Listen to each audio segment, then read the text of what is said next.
Rose, welcome to Becoming Okay. How are you doing today, lovely? I'm great, thank you, and it's a pleasure to be here.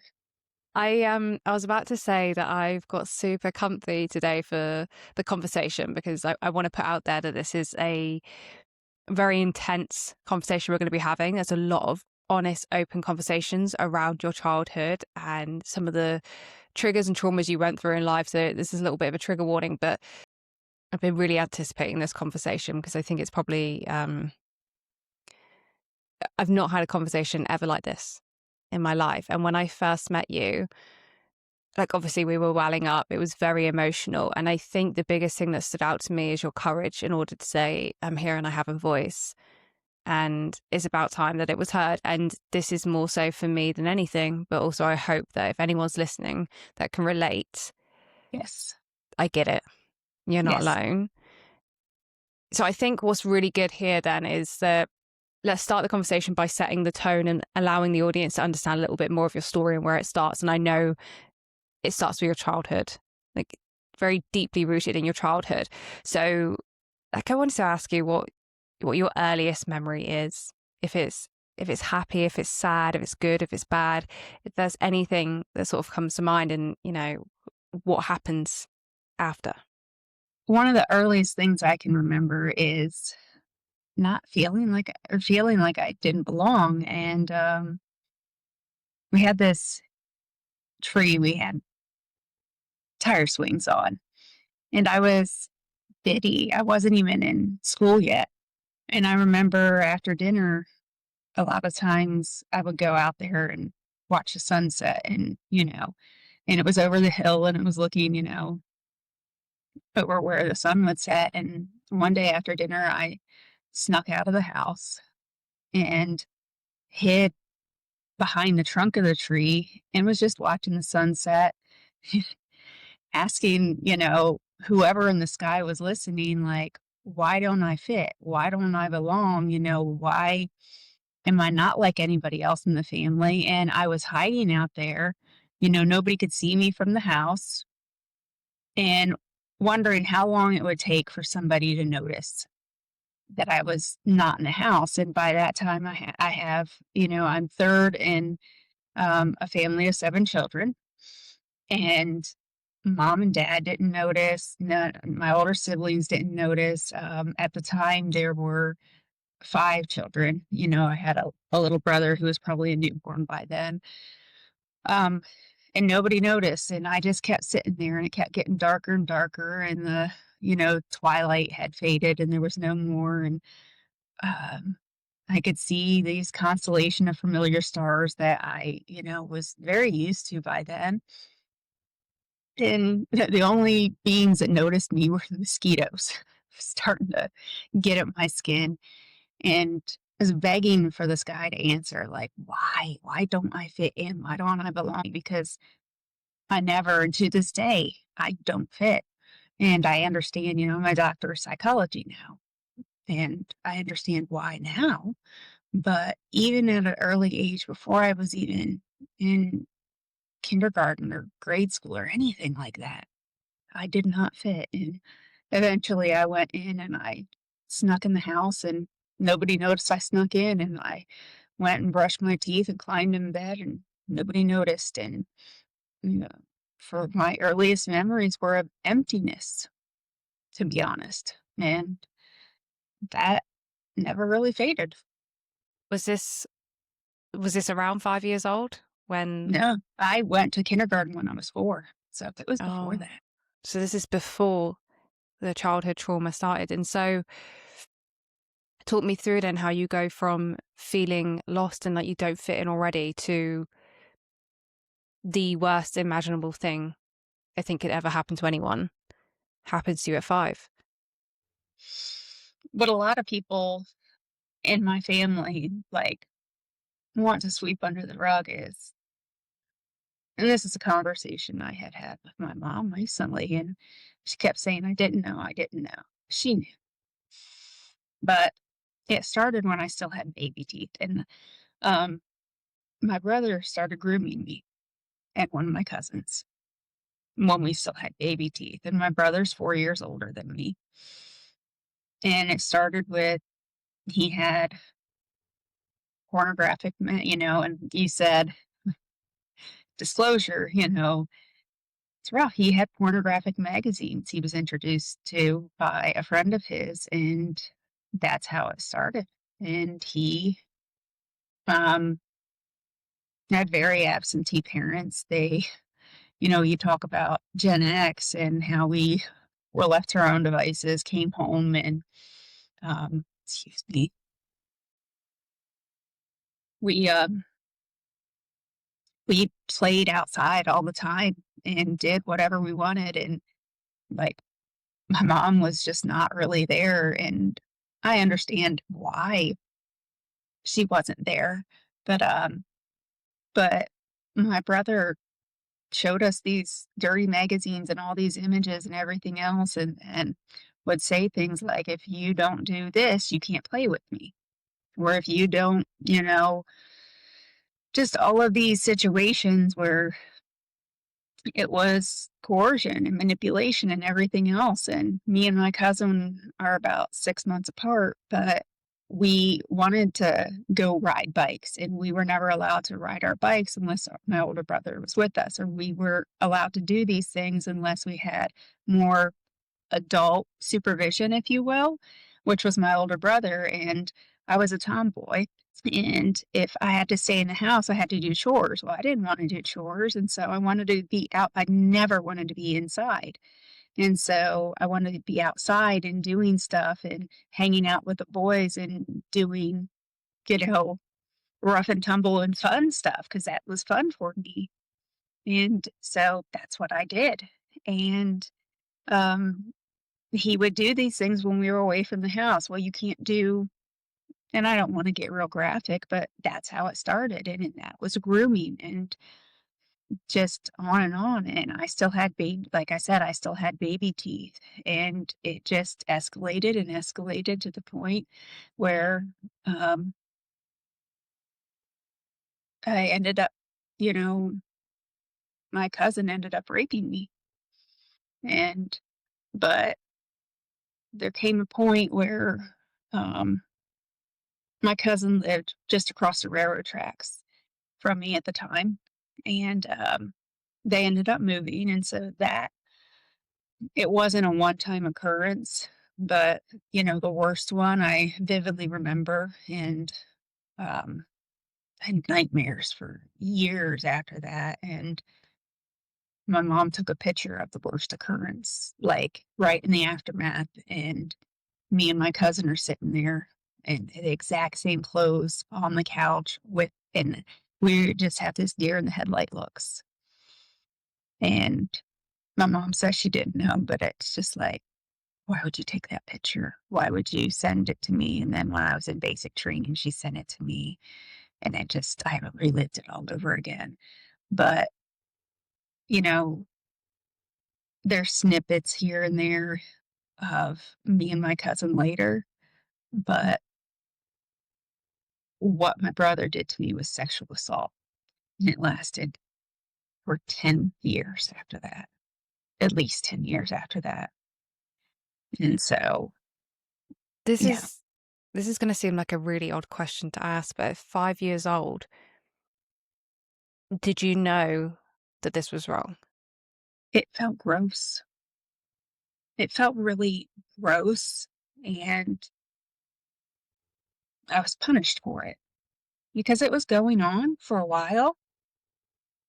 And I had inappropriate knowledge, because I think I was raised Catholic. And around my first communion, I was drawing inappropriate because I was in the CCD classes, and I was drawing, on Wednesday nights, I was drawing pictures, stick figures with, anatomy. And instead of that raising a red flag, I got in trouble for it. There were lots of signs, and I got in trouble. And, me and my cousin were around the same time. I mean, my cousin was my best friend at the time. And so it was really easy for my brother to manipulate us because we wanted to hang out with each other, but he wouldn't let us hang out with each other. He threatened to separate us. And um, so maybe it was wrong. I don't know. Like, yes and no, but I don't know. And then we, I think we thought it was funny too. We also had this secret knowledge. My brother kept saying, "It's a secret. It's a secret. You can't tell." And so we thought we were in the club. We thought we were in, and we couldn't tell anybody because it was our secret. And you know, when your older brother tells you, you're cool because you have a secret, you think you're cool. You really do. And so, and I did. I blocked it out for a long time. It wasn't till later that I remembered some of the worst of it. Um, but not what my brother did to me. Like that was always because it kept happening over over and over and over. It was like an everyday occurrence, constantly living in fear. What happened with me and my cousin, I did block out for a long time. But yeah, there were signs. Like me and my cousin built snowmen with correct male and female anatomy, all the same snowman. And when my mom caught me with that, and instead of like saying something and talking to us, she drove by and went like, and now I'm like replaying it in my mind, and I'm like, why did she do that? Like, why didn't she talk to us? Why weren't there conversations around this? And just a lot of things, especially as a parent now, that I question, like, why, because me knowing what I know now, I'm like, you know, something was going on there, and like I said, there were signs, but Mm. nobody And ever talked to us. Go ahead. was this the same, like, did you know during this time that this was happening to your sister as well? Or was that later you found out? Um, this didn't happen. We were in one home, and it Mhm. didn't happen until the stuff with my sisters, they didn't happen until later. And so, in a way, I know it may be odd, but there's a lot of things that I'm really thankful for that the worst of it happened to me. So, I was the only one that was raped. So, the sexual assault happened to many of us, but as far as I know, I was the only one that was raped during childhood. So, Was it down to you that this stopped? uh, I was the only one that spoke up. Yeah, yeah. I was the only one that was willing to speak up, and I think that's part of the I wasn't the only one. Like, I've always spoke up. I've always said stuff. I've always had this kind of, um my parents always said, had this equality thing, we treat you all the same, we're going to do everything the same, but they didn't. And so it was this, we treat you all the same, we do the same to all of you. And then I always saw, like, well, wait a second, you don't. And so I would call them out all the time. And I think that because of that, and because I always felt I didn't fit in and they always treated me different, and especially if they treated somebody else different than what they said, they would say it was like a do as I say, not as I do thing. And I would see that disparity, but that I would call them out. And my brother always got away with things. And then they would treat different siblings, especially the girls, like the girls were expendable or disposable. They were second class citizens, really, in our family. Um, and so I would call them out on it a lot, and I think that that was part of the problem. And, and so when I would call them out, they just would get angry with me. But my older brother, the boys in my family could never do anything wrong, and that was part of the problem. And when they, we would get in trouble, but they would never get in trouble for the same things, I would call them out. Or, you know, my parents would buy my brother's brand new school clothes, and we would have to get stuff from garage sales, and then I would get yelled at for not appreciating my used underwear from garage sales. Like, I would get yelled at for it, but I was the only one to speak up about these disparities. And so that's kind of where it is, but I've been doing that all my life, and even to now, like, I am a big advocate for, um, veterans and disabled and things like that, and, the disparities that so nothing's changed. We spoke a little bit about it, didn't we? Because I vaguely remember asking you something along the lines of, why do you think your mother and father let this happen or were ignorant to it? And did that stem from their childhoods? And I remember you diving a bit deeper into that. And tell me a bit more about, because I know there was the sexual abuse. I know there was the trauma with your brother and your cousin, but the relationship with your mother and father was never that strong either.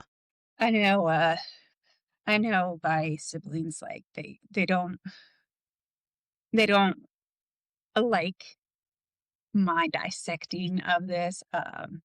My mom's mother died when she was 12, and she's always used that as an excuse for not parenting.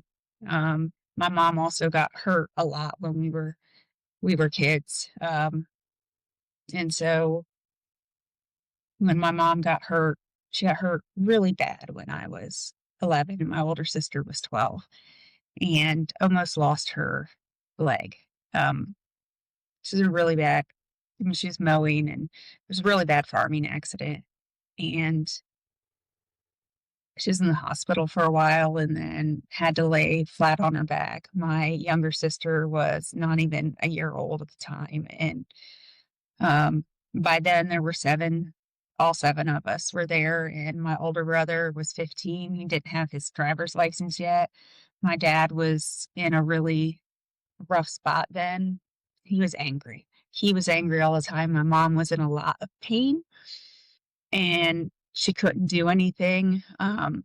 She was a lot of pain and she was just angry and she checked out as a mom. She couldn't do anything. And it was right at the beginning of summer when it happened. And me and my older sister became insta mom and insta caretaker for 9 people in our family. And um, at that point, I mean, there was no parental supervision.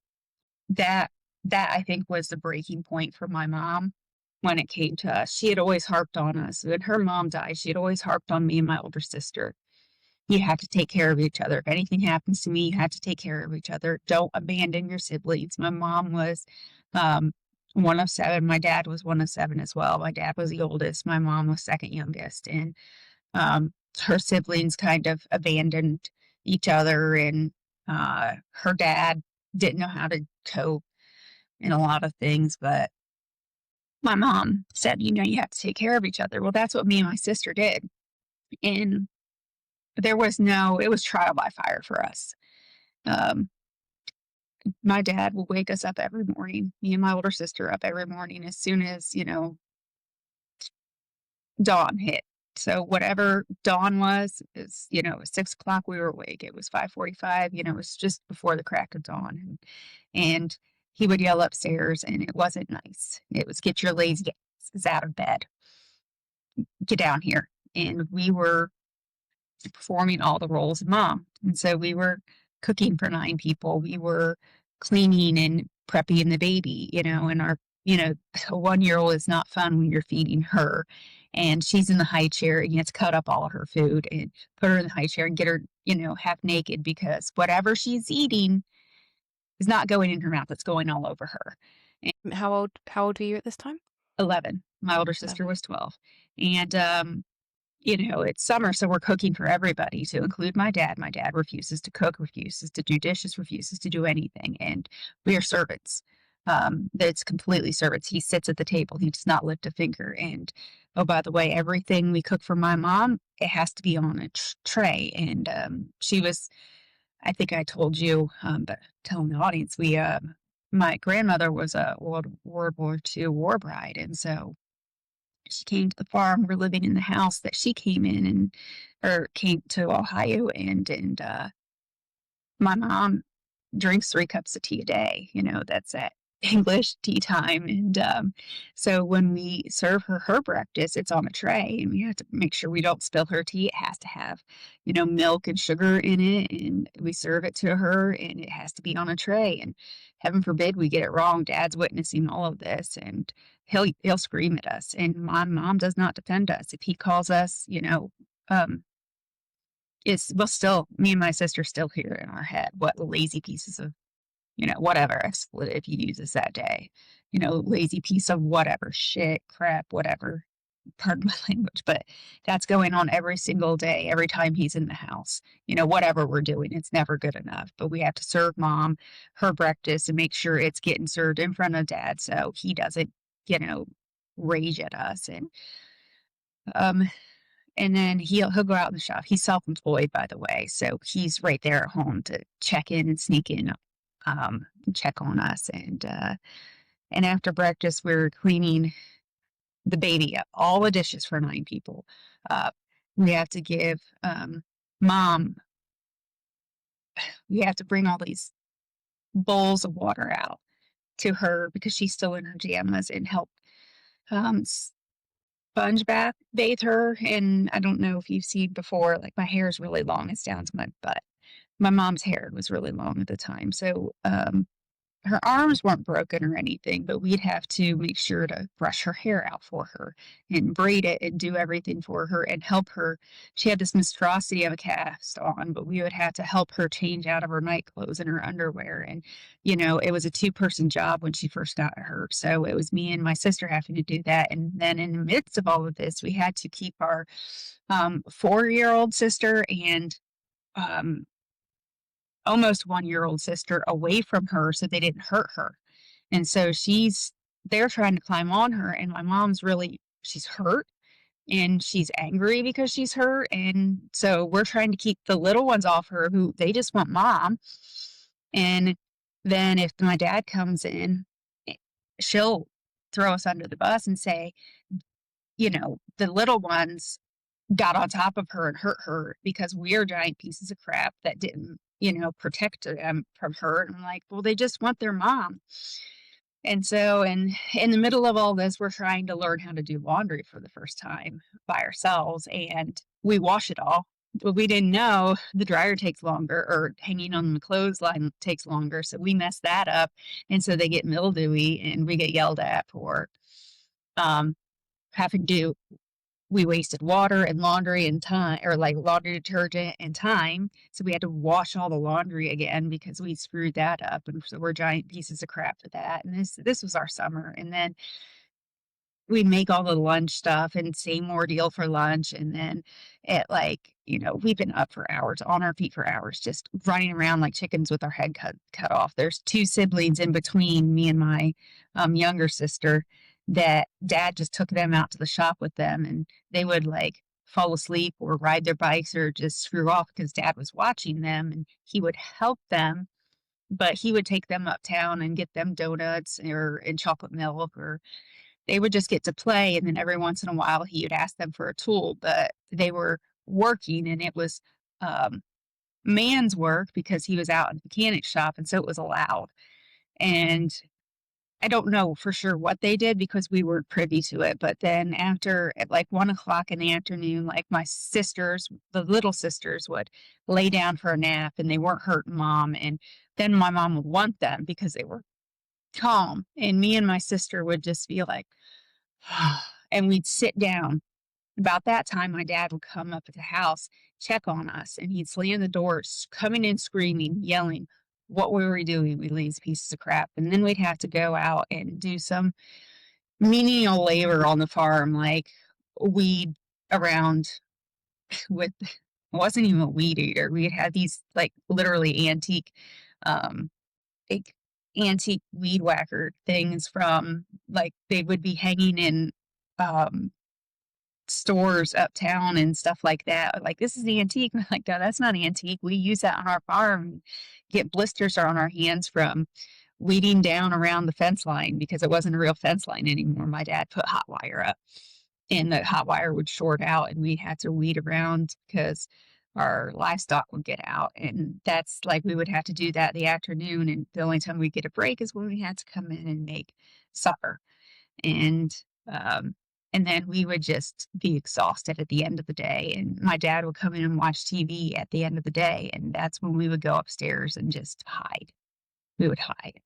And we weren't allowed to have friends over because our friends would be put to work too, and so they'd stop coming over. Or if we would stay the night at a friend's house just down the road, we'd be getting phone calls at like 5:30 in the morning. You have to get home before dawn. So we'd have to walk home because our friends' parents wouldn't take us home. So it was just a nightmare. And then we remember going to a 4th of July because this happened like right at the end of May, like mid-May.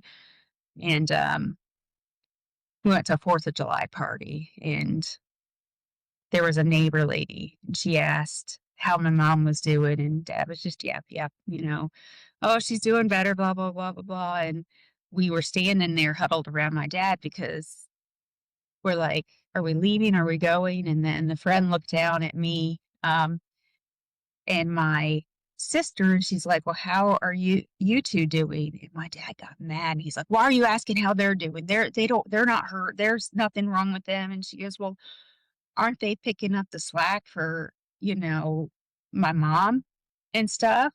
He's like, "No, I'm doing all that, blah, blah." And me and my sister were just eyes big as saucers. And we're just like, you hit a nerve." And she goes, "Well, are you gonna eat, because it's a 4th of July barbecue and stuff." And he goes, "No, we got to get home and take care of, my wife and everything." And she goes, "Well, I'm sure she's fine on the couch by herself." And she's like, "Why don't you come in here?" And she's trying to shuffle him in. "Come in here, make a plate for you and your wife, do all this stuff." He's like, "No, we got to get home." She goes, tells my dad's name, says, "Why don't you just come in here and the girls can get plates? We got your kids. The girls can make the plates for the littles and stuff and whatever. And we'll come in and me and my sister hurried up and made plates for my little sisters because we've been doing all summer, no big deal, and took care of them. And we went and hid from my dad. And this family friend is like talking to my dad, trying to get him to, distract him. And she's going like this in the background, like, "Go, go, go," like trying to get us to hide because she saw our eyes.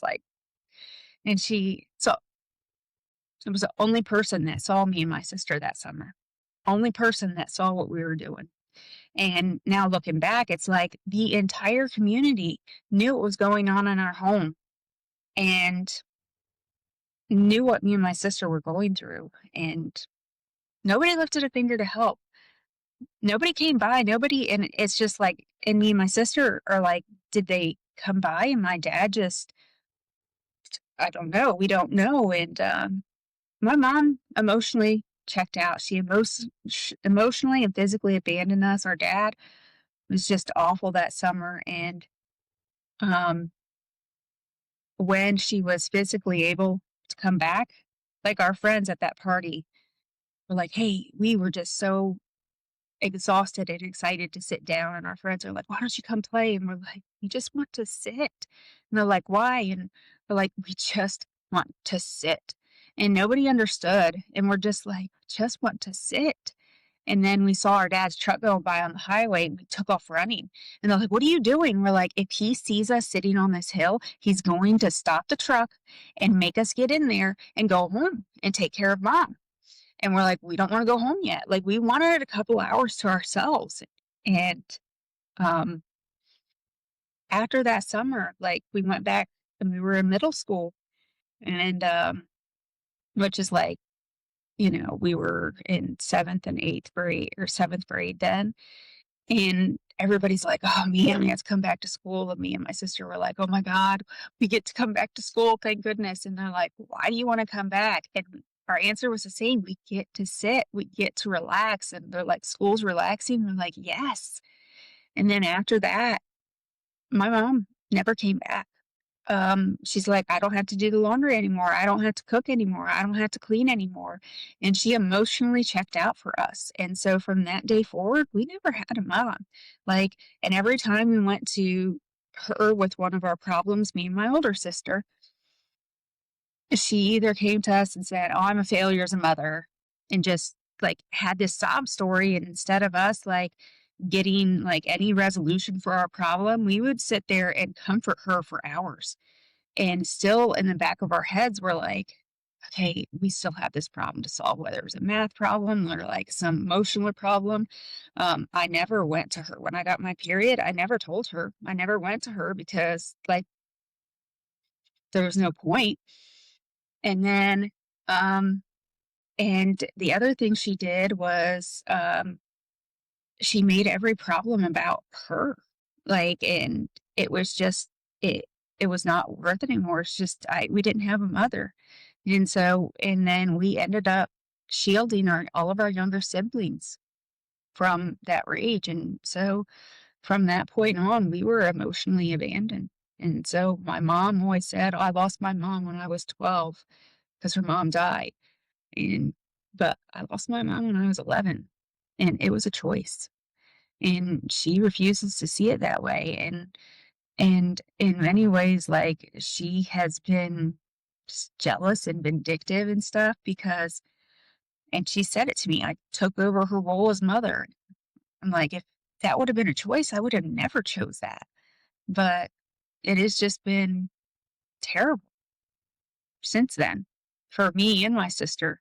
And the rest of my siblings don't see it that way because me and my older sister shielded them from a lot of that. And they got the luxury of having my mom when she was better because she came back to them, but she never came back to us. And so I think there's been resentment and jealousy and everything else. And when we asked her to stick up for us, she refused. And my dad never saw what he did to us or what she did to us because his primary and, I applaud that in their relationship that they had that strong relationship, but his primary concern was always my mom. And as a result of that, he is contributed to that because there was neglect, massive, massive neglect. It's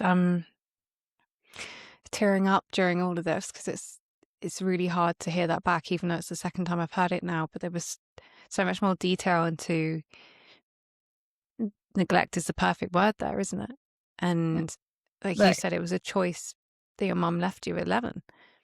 but in all of that, my brother was doing stuff to me and my sister, and both my parents turned a blind eye. And like I said, if we tried to come to my mom and tell her stuff, she didn't want to hear it. And so we couldn't tell her. When you spoke up at 15, did you break free then? Did you leave your family home at that point? No, they were very controlling. We were not. No, my brother had been doing stuff to us for years. And I don't, um, behind closed doors, a lot of it. It was always behind closed doors, it's hidden.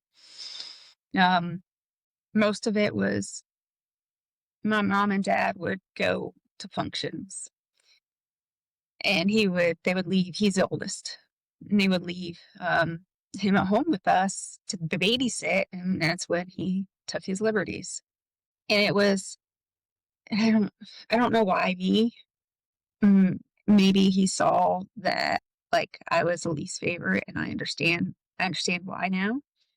But, like, um, it was always me and somebody else, like, me and my younger sister or me and my older sister, but always did stuff to me. Never there was never, there was never penetration, uh, sexual penetration or whatever with, his there's never, what would you consider there was never, sex, but he did stuff with his hands, is what I'll say.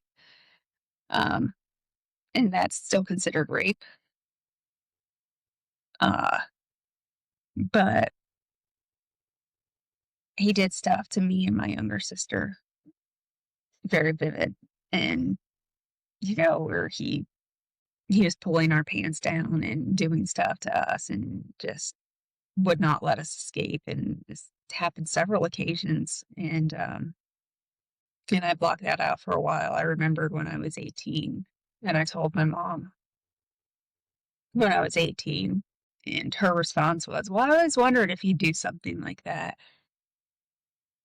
And she swears she doesn't remember. But when I told her, she was sitting at the sewing machine, and I told her, like, all of my memories, me and my older sister are where we always are, doing dishes. And I told my older sister, the one, my Irish twin, we went through everything together. And I told her, and I said, hey, do you think I should tell mom? And she's like, yeah, you know. And part of the reason I didn't leave is because I know I'm all over the place right now. I apologize. Yes, if I left, I wouldn't leave because I had younger siblings and I never wanted to see any of this happen to them. So I've always been super protective because I was never protected. I was never safe. And I wanted to make sure, like, I knew I was strong and I could handle all of these things. And I never wanted that to happen to any of them. And so that's a big contributor of why I stayed. So, anyhow, when I told my mom when I was 18, and she said, oh, I always wondered if me and my older sister's like, yeah, I should tell her. And so she was sewing and I went in the hallway. She said, oh, I always wondered if something like that would happen. And I just went silent and I was like, the woman didn't even bother looking up from her sewing machine. And I just was shocked. I was like, what? Like, and I like couldn't say anything because all of these things went rolling in my head. You knew, you knew, and you still, and I just, like, I'm in a bajillion things just going on in my head. Like, what the heck? And then she, when people are silenced, like our natural inclination is to fill that silence. And she said, well, and then she told me this story about um, her sister's daughter, her niece, and something. And she said, something happened. So it made me wonder if he would do something like that. And still never bothered to look up. And I was just floored. Still didn't bother to look. And I was so flabbergasted and shocked, like that was her response. She didn't say, I'm sorry. Like I expected, like, I'm sorry that happened to you, something. But she just justified his behavior, and I was completely shocked, like, had no words for it, and just numb, like, wow. And I walked back to my sister and, doing dishes as we were always doing. And she said, what did she say? She's like, because we've been going through this crap at the hands of my brother for all this time. And I told her, and she's like drying dishes, and she turns to me and she goes, what the fuck? And I'm like, and then she kind of shocked me back into reality. And I was like, right? Like, yeah, that's kind of reaction I expected, not what mom just did. But yeah, that was like the kind of reaction I expected. But it was, and then we started talking about it, and it was like, and during our conversation, she was just like, well, we should have known. And I was like, yeah, I know we should have known because when I was 15, and I know you've heard this story, but when I was 15, you know, my brother had done stuff to me and her the most. He had taken, we had, I told, we grew up on a farm. And the thing that bothers me and my sister to this day, he did the worst to us years and years and years, and it would not stop. Um, we had two different barns. One was like, we had 1,100 head in this one big hog barn. And we had also different pigs in another barn that were our fair pigs we took to the county fair. And it was always me and my older sister being crapped on and stuff. And we always had to feed our fair pigs, even though it was for me and my older sister and all of our younger siblings who were in, we were always the ones that had to feed them. And we would get the feed from the big barn and take it into the smaller barn. But always, always, always, this one light would go in, out. And now that me and my sister are talking about it, we're like, I bet our brother is the one that turned that light out. He never had to do these chores. It was always me and my older sisters. Like my husband remarked, when he started visiting my family, he goes, "You and your older sister are like the Cinderellas. They crap on you all the time, expect you to do all the dirty work for all the family." And it was like, that's an interesting observation. Interesting, but true. Um, anyhow, it was really lighted out at the, with the big hog barn because it had to be. It was, but the family barn, um, the lights always went out. My dad never replaced them. Um, and so we were walking from the big hog barn into the littler one, the littler one. And me and my sister hated filling up these feeders. And so we would try to make as little trips as possible. And so we would be carrying 5-gallon buckets, but 5 of them at a time. And we had, we're farm girls, but we were muscular. And so we're carrying, 5 times 5, it's 25 gallons of feed, carrying in between barns. And we're, struggling, but we just want to make as few trips as possible to fill up the feeder.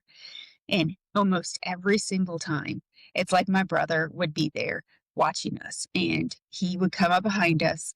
He'd be waiting in the barn, waiting in the dark, wait till we get into the barn enough. So, when you go from a lighted area to a dark area, it's hard for your eyes to adjust. He'd be waiting in the barn long enough for us to get into there so our eyes hadn't adjusted. And we made that trip so many times, the muscle memory, we know exactly where to go. He'd wait till we get in the barn far enough and then come up behind us. And these buckets are not small, and we're carrying them in front of us. He would come up behind us, grab us by the hips, and start dry humping us.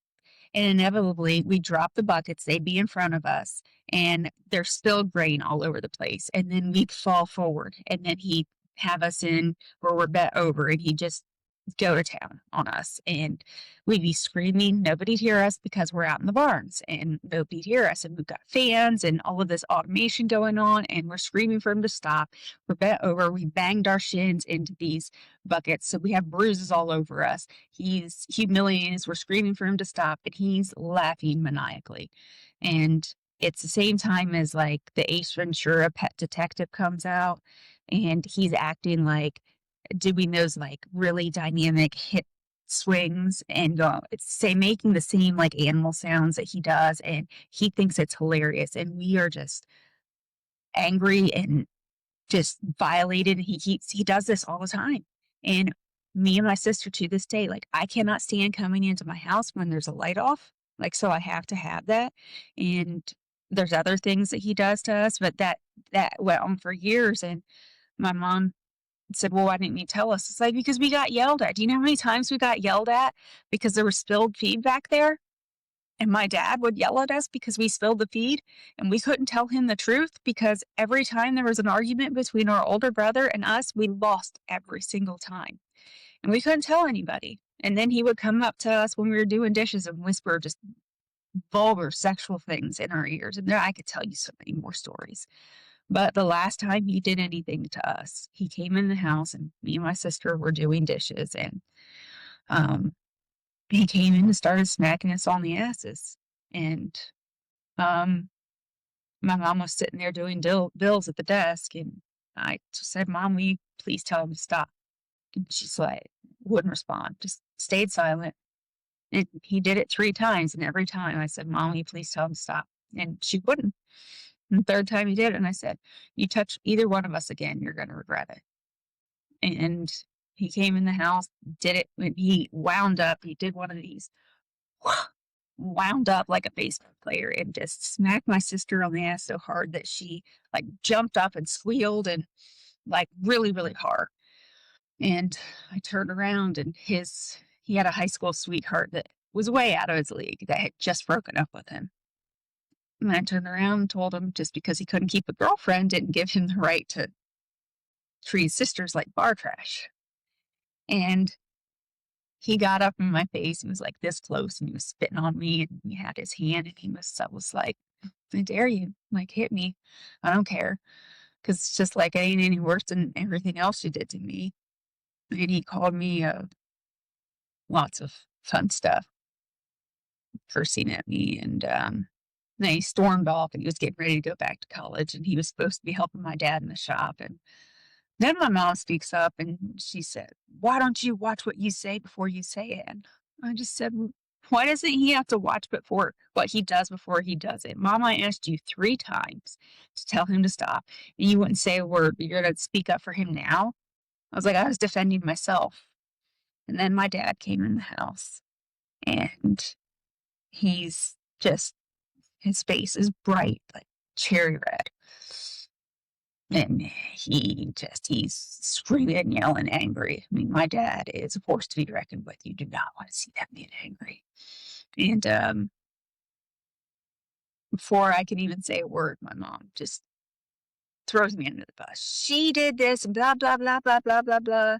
And I was sitting there going like this, and it's like, my mom's done. Dad looks at me, and he's angrier than ever.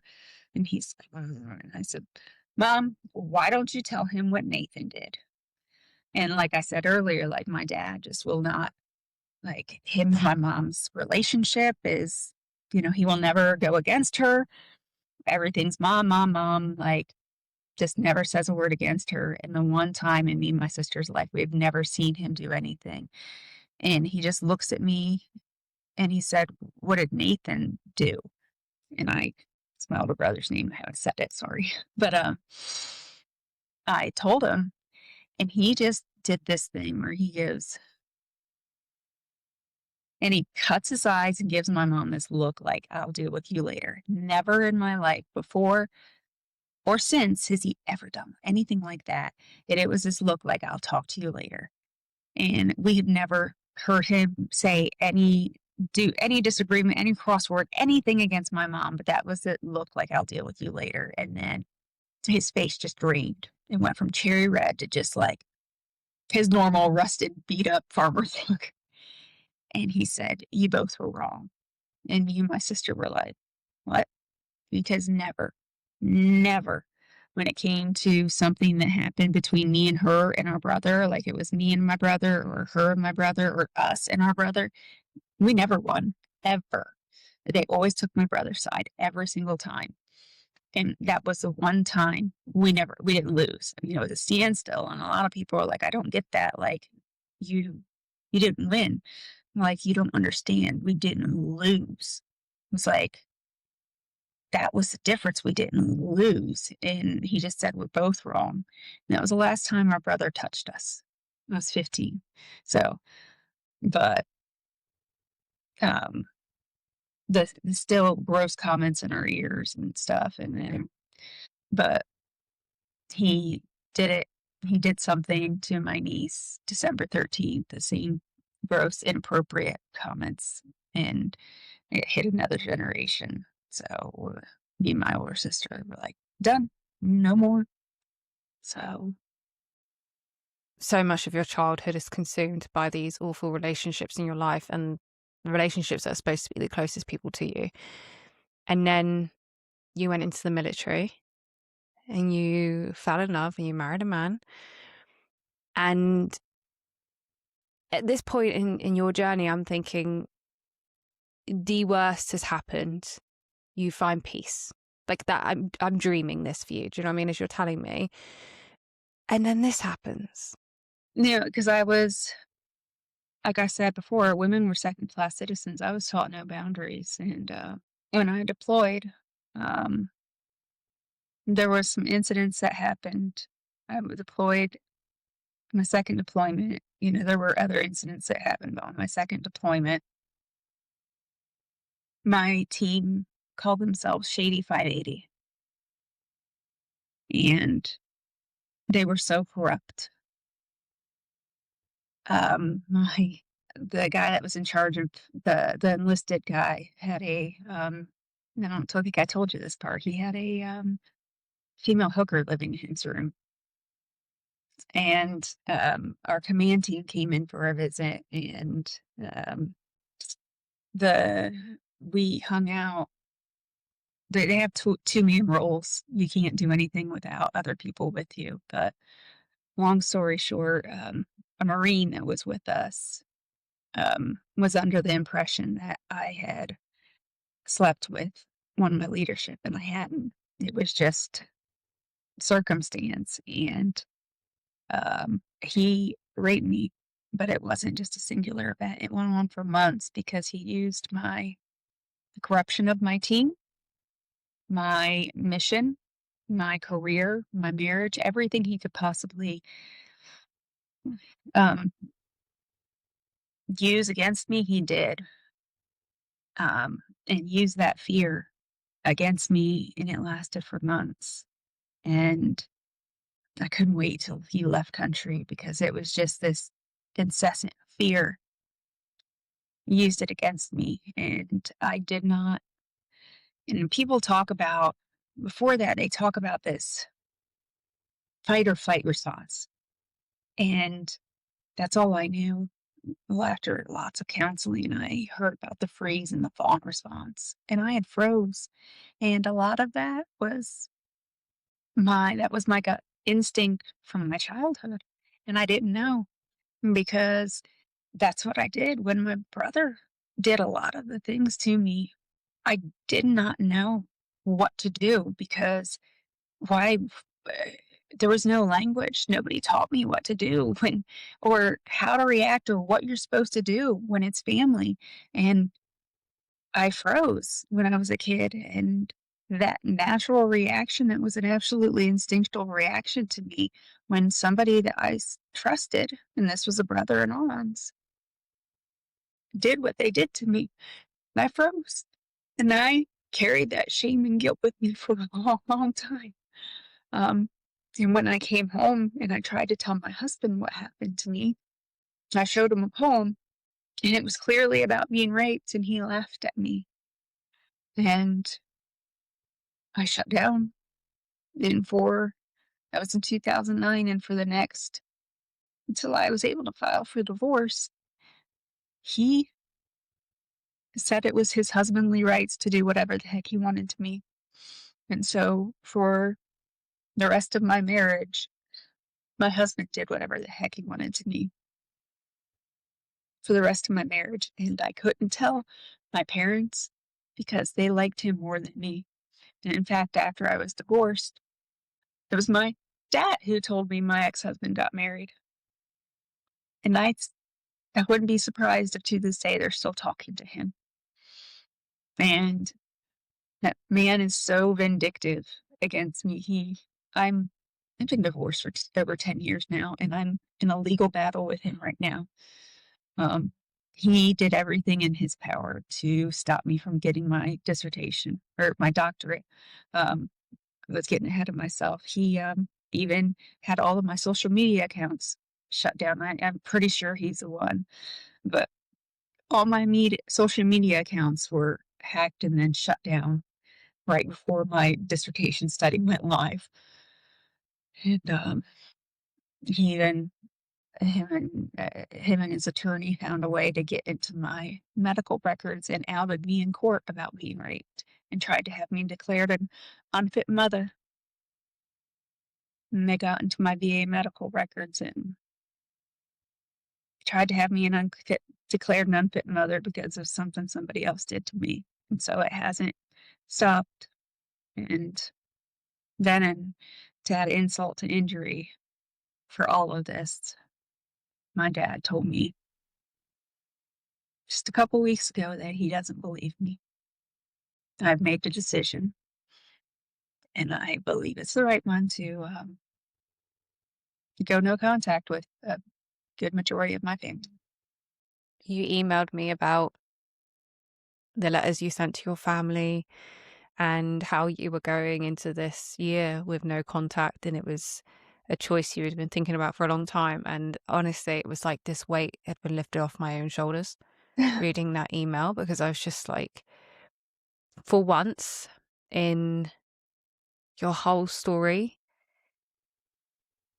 it felt like you were putting you first. Yeah.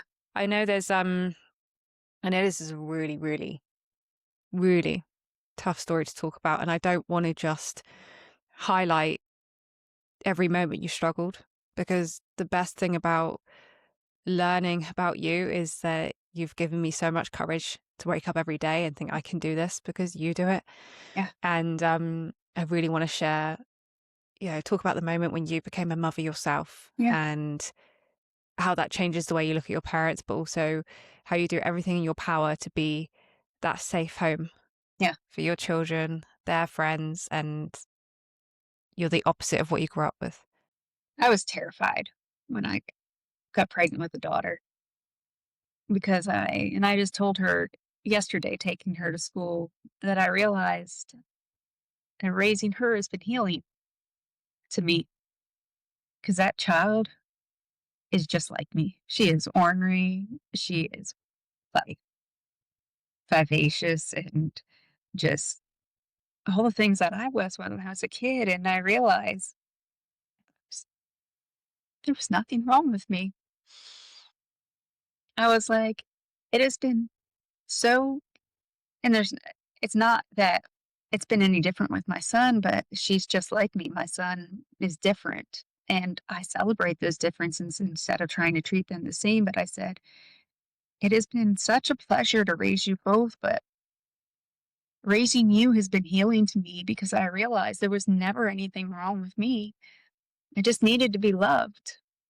And I said, there is nothing that either one of you have done that has made me even remotely want to hate you. And that venom has spilled off my mother my entire life. And I was like, and I have done nothing but love you. And when I met my husband, he was the first person. He happened to be the command sergeant major in country when I was raped. And my whole team, there was not a single person in country that I could trust. And then he actually came to me, told me everything my team was doing. And I was like, who the heck is this guy? Like, how does he know?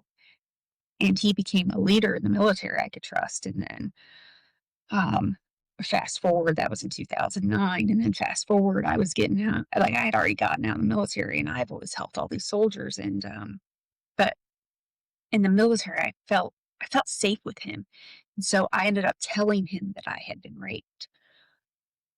And he asked for a name. I'm like, no, nope, I'm not going to tell you. I just need to feel like I have to get this off my chest. So you fast forward, and we end up started dating. I was not looking for somebody. I did not want to. I was going through a really painful, really hard divorce, and we ended up started dating. And I just did not expect it. But now he's my safe place. My kids, like I'd never realized how messed up my childhood was until I started protecting my kids. Well, you fast forward, my son's 14, 15, and there are kids at my house all the time.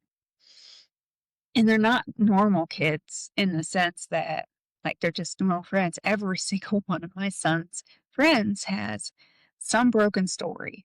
One of his first best friend, his dad was special operations soldier like me and my husband. He was in special forces and he committed suicide. Um, and then everybody else has some sort of broken home. Another friend of his mom abandoned him when he was 5 years old. Another friend, his parents are separated. They don't get along. They fight all the time. And every single one has this different story. And um, my son has incredible friendship with them, and they are all wanting to hang out over here. Um, Another one's friend, his dad left his mom for, um, another man. So just these really weird stories, and I said, "I am so glad, Keegan," it's my son's name, "that you have made these friendships and that these kids feel that they can come to you and you've, created this environment here in our home." And he goes, "Mom, that's not me." I'm like, "What are you talking about? They feel welcome here, because of you." And he goes, "Mom, that's you." He goes, "You're a safe place. You created the safe place for them." And I lost it. Like I was like, "This Mom, it's a safe place. This house is a safe place because of you." And I'm like, "What?" And then my daughter overheard, she goes, "Yeah, mom, my friends too. Like, you're the safe place." Um, and like I've served my country. I've got a doctor. I help veterans all the time. And like I was chair of the North Carolina Brain Injury Council. And like I would help people with brain injuries. And none of that even came close to touching what my kids told me that day because I did not have that growing up.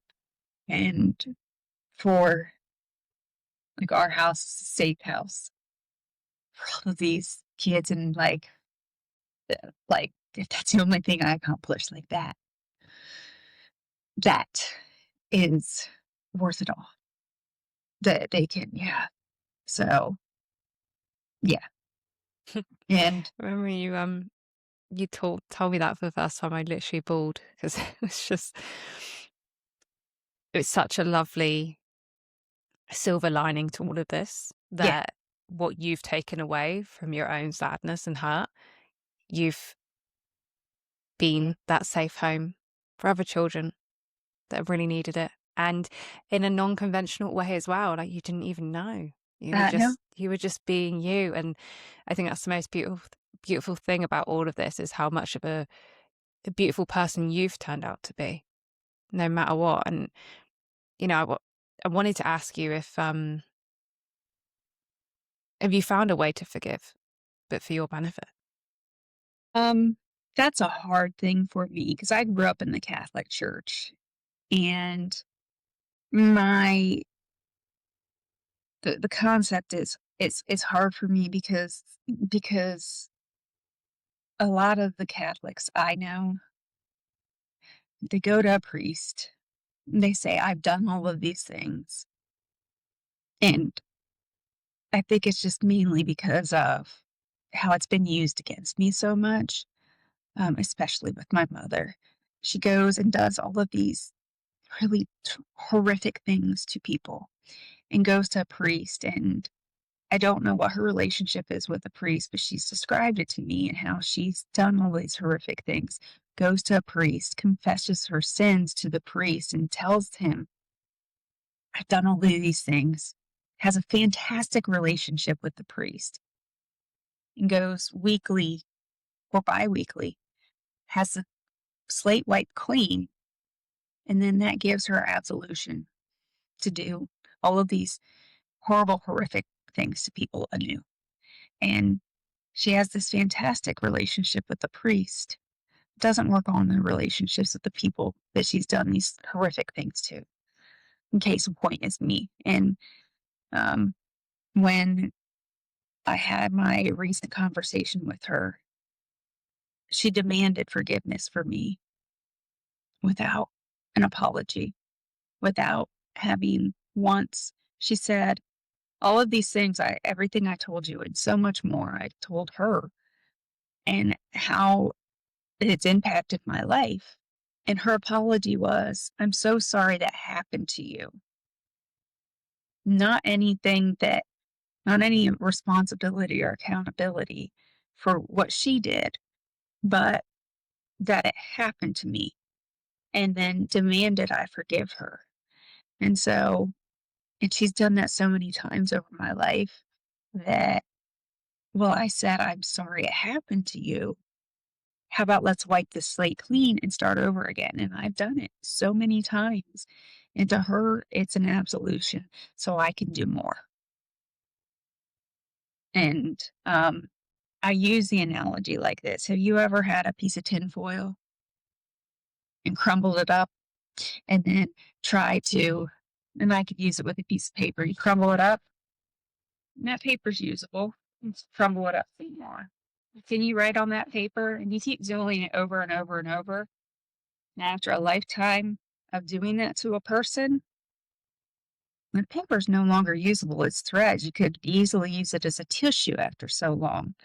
And so, um, forgiveness is a really hard concept for me in that matter because of how I was raised.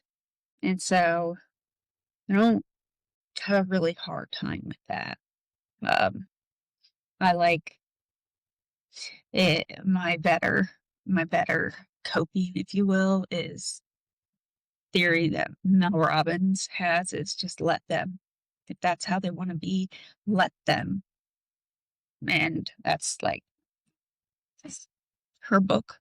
It's a let them theory.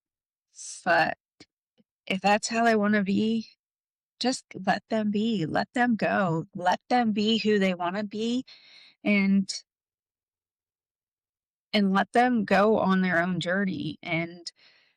Um and it's no longer my business what they think of me. I don't care anymore. And so, and if people, for me, if I want to be forgiven, then it's my job to take accountability and responsibility of the things I've done and be genuine about it and be authentic about it. And that's what I've done.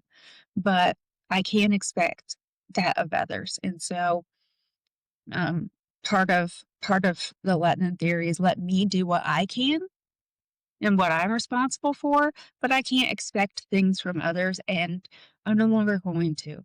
So, um, but I'm also not going to let them um, hijack my life anymore.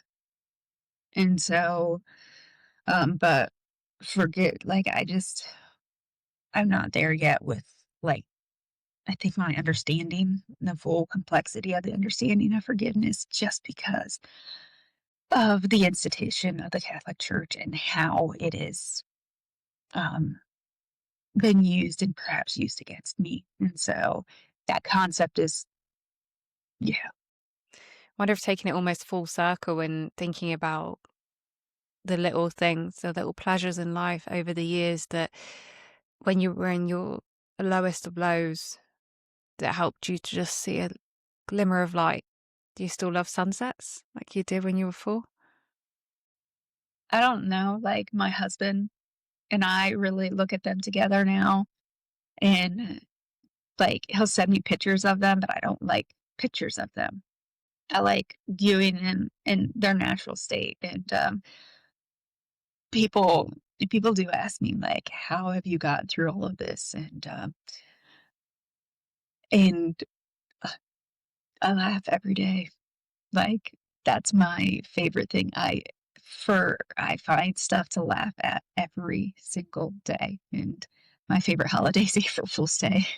Everybody's like, "That's not a holiday." I was like, "It's my holiday." So, but yeah, I laugh every single day and find With your daughter, didn't you drop some pasta or something? And you told me the story a couple of weeks ago.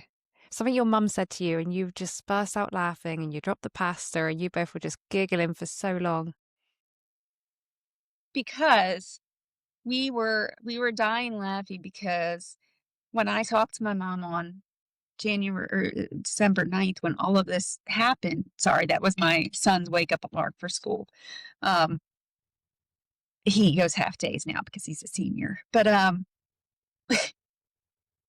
my mother, she always rewrites the narrative about me, and the real thing is, I think my family's a narcissistic family. It's just a family is a narcissistic, and I'm the scapegoat. That's why I said I could explain all this. But every time I've gone back home to Ohio, my mom has this new complaint about me, and we just laugh because what's it going to be next? And so I just laugh it off, like, what's the new story about me going to be? And the last time we went, my mom told me, my husband, "Oh, this one almost killed me when she was in the womb." And my husband's like, "Well, what's this one?" And she said, "She got her foot up underneath these ribs, and every kid after her, the next 4 after her found that same spot in my ribs. And, just she must have told them." And we were laughing about it. And and it's just been kind of a running joke. And I don't know which one of my siblings told her about it because I didn't say anything. I was just like, "Oh, okay, that's a new story." My husband said something. Well, it got back to my mom. And when I talked to her on December 9th, she brought it up. Well, I didn't mean that as a bad thing because I have been a leader everywhere I went. Like when I was in high school, yeah, in the army, like even like in the places I am now. Like, I'm a leader and I'm, in my dissertation, it's seminal work. Um, and so mom pops up and she said, "I didn't mean that as a bad thing when I said that story." And I was like, my husband's like, "Yes, she did." She was like, her comment was, "This one almost killed me." And I was like, "Oh, okay. What did you do? What did you mean?" And she said, "I meant that as you had leadership skills even when you were like in my womb." I was like, and I lost it. And my daughter's like, "Wait, what?" So my husband is, laughing his butt off about it. My daughter is laughing her butt off about it. And she goes, "Wait, what? When you were like a toddler, you were like banging on your mom's stomach, like, 'Hey, this one, get up into that spot.'" And she's just rolling like we were eating spaghetti that night. Yeah. And she's rolling, she spit spaghetti out all on the kitchen table. And her and my husband are just going back and forth, and like, I had gone in for a treatment for PTSD yesterday, and apparently, like, during my treatment, because I don't remember it, I was telling them this story, and the lady at the treatment's like, "You should put that on a T-shirt," like, I had interuterine leadership skills. So, like, I just have to laugh, and he goes, "I never saw," my husband's like, "I never saw somebody grasping for straw so hard as that one." So it's I have leadership skills. You remind me of something I read yesterday actually, and it was around, it was something that came up on TikTok and ways to lift your mood. And one of them is just like, even when you don't feel like it, just smile. And it doesn't need to be forced, but it's just a little smile, a little laughter, a little anything. And it's something to do with like your nervous system. The minute that Yes. you tweak the edges of your mouth, just Mhm. pointed upwards, it just it brings Yes. this uplifting feeling. And I literally did it last night as I was reading this, and I was like, it automatically does. And Yes. I think those are the little simple pleasures in life we have to clutch onto with every single ounce of energy we have, because otherwise life is hard and it always will be, and you'll just stay down there. But it's up to you. It's your control, your mind and your life to say, right, I'm going to turn this around for me. I deserve more than, you know, what I was given, the cards I was dealt. Yeah. Yeah. And you are literally just a shining star of evidence of that. Like I wonder if there's anything before we round up today, like if someone's listening right now that has gone through a similar journey to you or is struggling, what advice do you share with people? What do you say to keep their spirits high? You know, um, a lot of people say hurt people. And honestly, it's a choice. So, and I can see it in my own home and how I was raised, My mom was hurt and she had a choice in that. But, when people hear our stories and what happened to my mom and what happened to me, and I don't know how many people have told me and heard things, and there's other things that have happened to me that I haven't shared. And people have said some really awful things to me about what they would do if they had my life. And I said, you know, not all hurt people, you know, and Robin Williams said something to the effect of, you know, some of the loneliest people go out of their way to make sure nobody else feels this way. And there's so much power in that you will go through some of the most horrific things and use that to make sure nobody else feels that way. How how amazing are you for doing that? And I'll be honest, people tell me how strong I am and things like that. But sometimes the strongest thing I've ever done is just made it through the day. You know what? That's okay. And and I've heard those things that my mom and dad told me going through my head, like you're a piece of crap and things like that. I have to remember, like, the grace I give so many other people and telling them that it's okay, I have to remember to give myself. And so and one day and I have to remind myself this too, like, one day you'll look back on this moment, the really hard stuff, and hopefully you'll be able to tell somebody what you've been through, and it'll inspire them. And that's what I hope this does, because if not, what did I go through it all for? Yeah. And I think that's part of the reason that like I'm wanting to do, me and my one of my friends are starting, what we did with Fox Force is that there are so many people out there that want to help themselves and just don't know where to start. And it's women like us that have been there and done that. And they just need to, I think it for me, my message is that just one step at a time and it's possible. Yeah. The world can be an ugly place, but you don't have to be. Yeah. Yeah. But there are people out there, there are hurt people that don't hurt people. So, I honestly believe in every ounce of me that this year is your year. I just think you're going to do remarkable things. Hmm. and letting go is part of that. And I think, one of there's a book that helped me like through a lot of the sexual trauma. And it's more,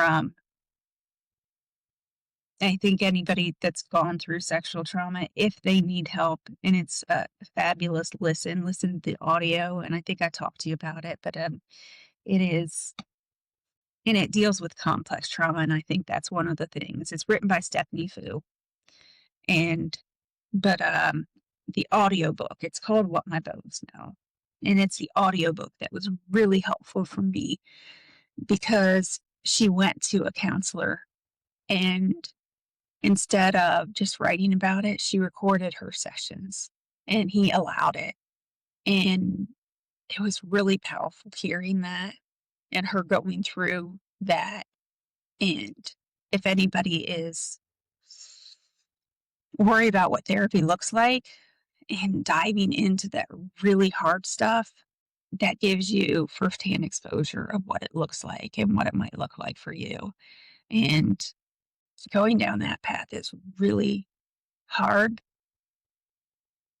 because it has you doing work that is not easy, but it's worth it. And so, and you don't realize how much you grow from that. But staying in a really dark place is not healthy, and growing from it has some of the most profound impacts of your life, and you just don't know yet. So, and like the little miracle of my kids doing that for me was nothing I ever expected. And so you'll wake up to miracles that you never thought possible if you give yourself a chance, I think. I've loved every minute of this conversation, but every minute of knowing you. Every time your name pops up in my email, I'm just so excited to hear from you. And I can't wait for the day that we make it happen and we see each other in real life and I can just give you the biggest hug. 'Cause I have Same. so much love for you.